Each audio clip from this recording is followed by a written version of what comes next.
in the value of this type of dialogue, who either think it should not happen or it could not happen, are unfortunately there, and they are on every side. And therefore we have a responsibility as people who are doing this kind of work to stop preaching to the choir and to start really reaching out to those who do not share our same world vision, those who would never ever sit with someone who is different from them, right? Would never ever engage in this type of dialogue. That's our biggest challenge. And that's a very important point, because in reality the greatest value of this kind of work of Jewish-Muslim engagement is pretty much understanding yourself, which, like Dr. Ahmad said, can only happen if you really engage with the other and try to understand others. Why? Because understanding difference is the key here. How do we look at the issue of difference? Do we look at it as a blessing or as a curse? Is it a pro or a con?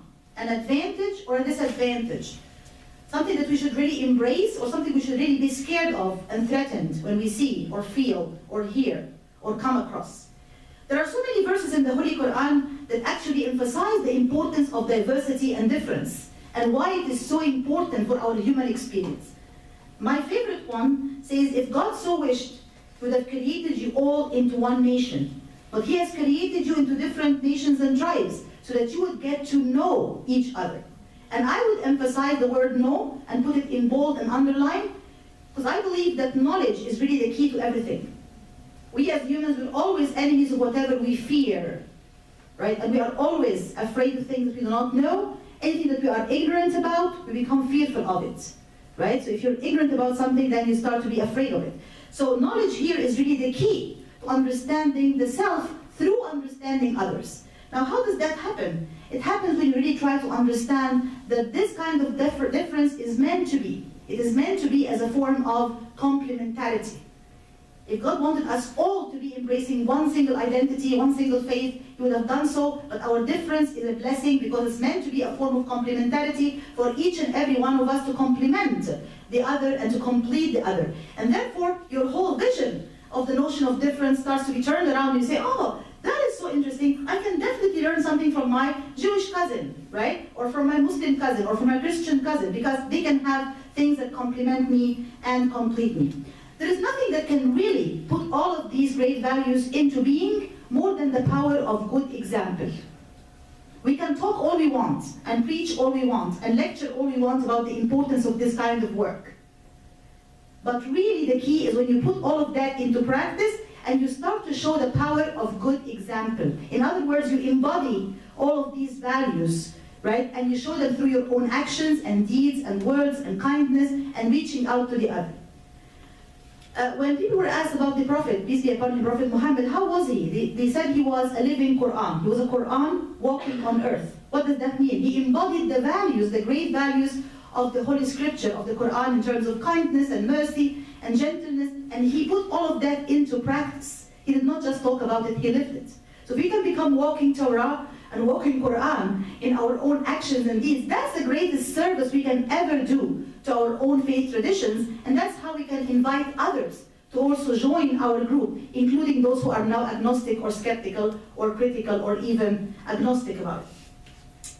So, my experience has been a very rich one with Muslim-Jewish engagement. I've been a lucky member of JIDS, Jewish-Islamic Dialogue Society, and a number of other groups that me and my friend Kay have also been participating in, Sisterhood of Salam Shalom, Greater Washington Muslim-Jewish Forum, and others. In JIDS, we had a very interesting experience, which is basically not to shy away from any topic. Dr. Imad-ad-Dean Ahmad said, topics you cannot talk about, and it's not very hard to guess what this topic is. Guess what? Yes, the Palestinian-Israeli conflict. Because you don't want to open a can of worms, and all of a sudden, okay, people were like smiling at each other, like, what did you just say? You don't want that to happen. So let's not talk about it. Let's talk about the weather, fashion, and your children, something like that. And my cousin here, Dan Spiro, said, I don't want JIDS to be a third grade type of kumbaya experience, where you guys just come and smile at each other and share cookies, and just leave the room. He said, I want this to be frank and open, as long as we abide by the rules of civility, and as long as we have some kind of civil, respectable dialogue, we can talk about everything and anything. And I think this is the value of true dialogue, right? If you just come and smile, I mean, smiling and eating cookies is obviously nice, there's nothing wrong with that, but that's not going to take you to the next level. To take you to the next level, into this deep level of digging into the self and into others and learning from each other, you cannot shy away from any topic, right? There's a saying that goes, say what you mean what you say, but don't say it mean, right? So, I mean, be serious and, really express your thoughts and be frank with me and be open with me, but don't say it in a mean way that would hurt my feelings or offend me, and I should also watch for the same rules. Guess what?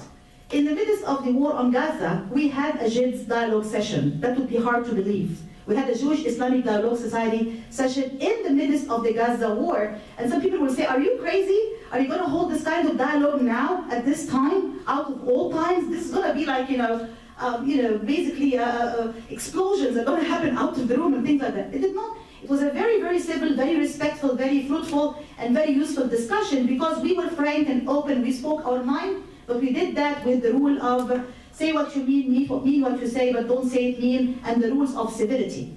We can learn from both our similarities and our differences. Having dialogue does not mean we all have to agree on topics. That would make it a very boring dialogue, I guess, even a monologue, right? But to have a dialogue means we have reciprocity. I'm going to say something, and then, Lynn can say something else, and then, Sheila can say something, and then Fatima can say something, and so on, and we can have a back and forth discussion and conversation, both exploring similarities and differences. Why? Because we can learn from both our similarities and also learn from our differences, and that's how we complement each other. Why is that particularly important now? Well, it's very obvious. That's a very, very challenging time that we are going through right now. Very challenging time. But guess what? I always argue this is a double-edged sword, and that there's a lot of blessing coming out of all of this darkness. And some people say, what? A blessing out of this darkness? Absolutely yes. Sometimes pain is a great blessing. My own life experience, my own personal experience, I will not go into that in a lot of details, but as a parent of a special needs young man, that's how I really opened my heart with empathy and compassion to others. Because when I attended some of these meetings, it did not make any difference whatsoever. If you were black or white, or Jewish or Muslim or Buddhist or Hindu, we all are parents of special needs children, and we have a very difficult and touching human experience that you cannot feel except if you have a special needs child. Our interests are the same, our challenges are the same, and we have the very same pain in our heart. It did not make any difference. So I started to say, oh wow, that is amazing. It means the human experience is so compelling, and we do have so much in common, so much to share, and a lot of empathy and compassion should be there for each other. So my pain became the key for this kind of work, and therefore it became a blessing. Likewise, I believe the very troubling times, the very challenging times we are going through right now are also a blessing in disguise. How is that the case? I mean, look around you, right? You saw people marching from every walk of life.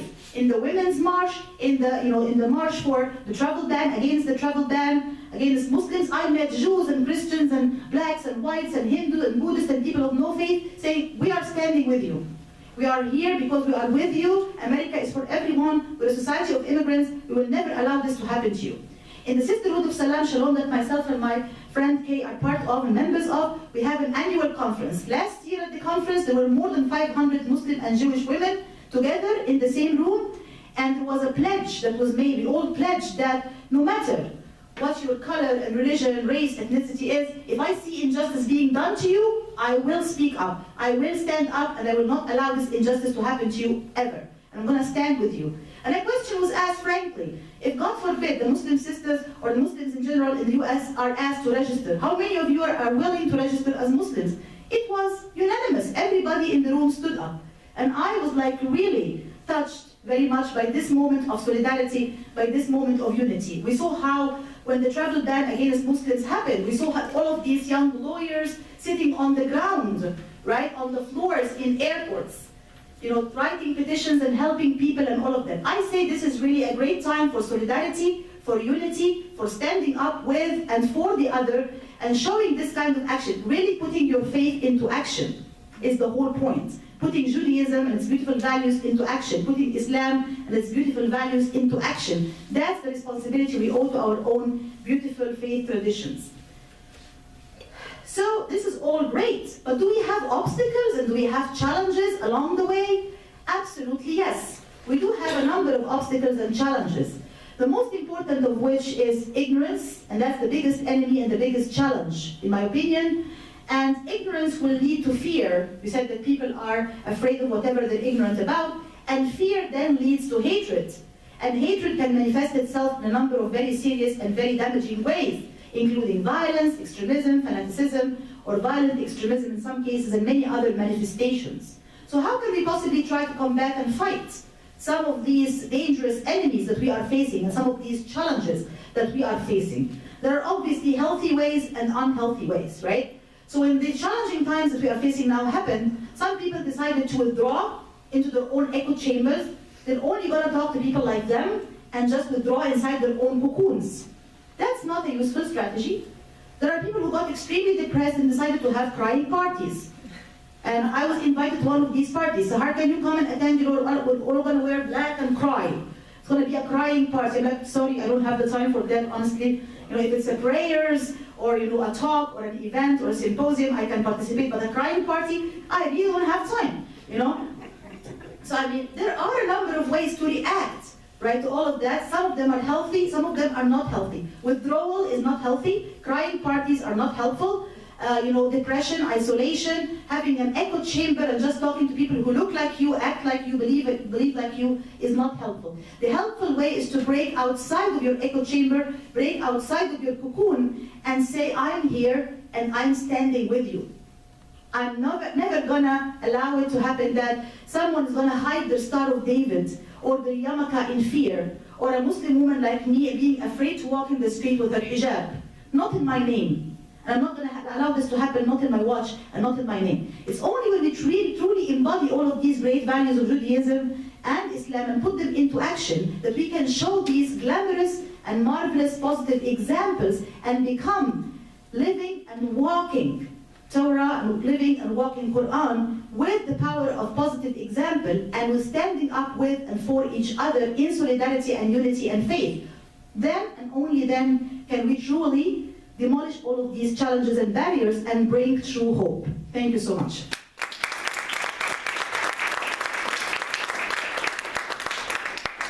Jason? Well, again, thank you all for being here. Thank you to JIDS and to SIS and K-Center, and I'm really grateful to have the opportunity to spend my days in a place where these kinds of conversations are welcome, and to have guests from the community tonight it's wonderful. Kay mentioned 9/11. I was a student here at AU on 9/11, and I had Muslim friends, a lot of Jewish friends, and certainly Christian friends, and in the hours and days following 9/11, I had an awakening and became aware to something that I didn't understand before. All of us students were so scared, and had all the reactions that I'm sure you all did as well on that day and the days that followed. But I saw that my Muslim friends were experiencing something else. They were as upset about the attacks as I was. They were as scared about the threats to civilians, to our country from terrorists as I was. Yet they were also afraid from those within our own country who would take out their fear and anger on Muslims here in the United States, innocent, peace-loving Muslims. And it was something that simply had never crossed my 18-year-old mind before. It really opened my eyes. And so I, along with many dozens of other students here at AU, wanted to find ways to support our fellow students who happen to be Muslim. And we were hearing from Muslim women on campus in particular that they were nervous walking place to place, walking home from class at the end of the night, whatever it may be. And so we signed up for shifts to walk with Muslim students to where they needed to go. Was there really was there a high likelihood that something was going to happen? I doubt it, but it made a difference in their sense of well-being, their sense of being supported. And out of that, in the weeks and months that followed, emerged the first AU Interfaith Council. That was started by Jewish students and Muslim students, and we pulled in one Catholic friend because we thought we needed a token Christian, and began to say, okay, how do we go beyond just supporting each other in moments of crisis? how do we build relationships, how do we create space to engage with one another and have the types of conversations that we weren't necessarily having casually hanging out on a Saturday night. And that for me was tremendously powerful, and I'm still in close touch more years later than I care to think about with many of those folks. And it was for me the beginning of ending up here. It was my first experience really with meaningful interfaith engagement and learning. My co-panelists have spoken so beautifully, and I want to echo and say amen to so many of the points that have been made and don't want to repeat them out of the interest of everyone's time. I'll say that in recent months there's a conversation I find myself having over and over again with Jewish students. This is a generation of Jewish students who, for most of their upbringing, didn't think anti-Semitism was going to be something that they dealt with in a personal way. It was a thing of the past, or maybe a thing in other parts of the world. It wasn't going to be something that shaped their experience in the United States. And I don't mean to suggest that it's shaping it in huge ways, and hopefully it will not. But in the last couple of years, for this generation of young Jews, there's been this recognition that this thing may not be as far away from my life and my experience as I always imagined it might be. And they're feeling afraid and vulnerable. And part of how I have understood my role is to affirm those feelings. They're real, they're legitimate.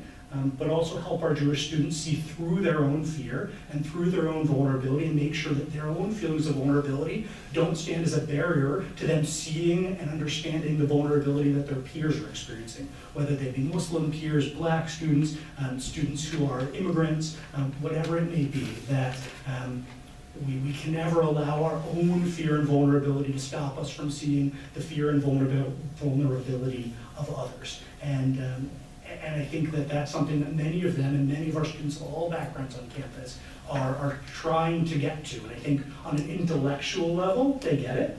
But some are struggling to get there, and we say in Yiddish, in the kishkis, in their hearts, deep down, because we all have this human tendency to look within when we feel afraid. It's human, it's not Jewish, it's not Muslim, it's human.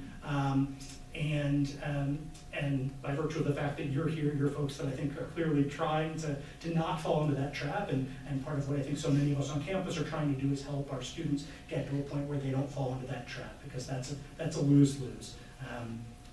I see within my Jewish community so much lingering influence of the Jewish experience of the Holocaust.